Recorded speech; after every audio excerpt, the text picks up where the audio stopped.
यहाँहरू सबैलाई good morning. आज चाहिँ 2083 4 20 गते यो सिम्बल गोलाइदेखि तिल्किने निस्किने यो मेची हाइवेको वैकल्पिक बाटो छ। यो चाहिँ हिजो लगभग आजभन्दा 2 दिन अगाडि बगाएको थियो। यो डाइभर्सन जोकमाई खोलाको डाइभर्सन चाहिँ बगाएको थियो। यो आज 3 दिन पछाडि चाहिँ बिहानै 6 बजीदेखि सुरु गरिएको छ यो बनाउन।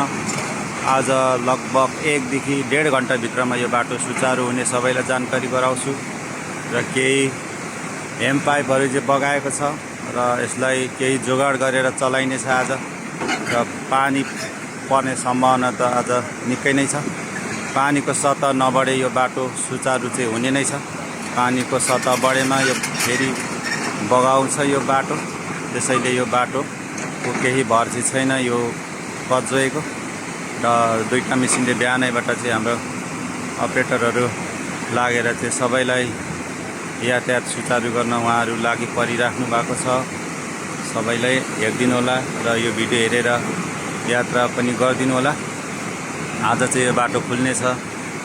सबै यात्रुहरू गाडीहरू गन्तव्यतर्फ पुग्नुहुनेछ आज भन्दै आज चाहिँ सबैले यो भिडियो चाहिँ सेयर पनि गरिदिनु होला है त। ल आज यो बाटो खुल्नेछ यो डाइभर्सन चाहिँ ल है त ल।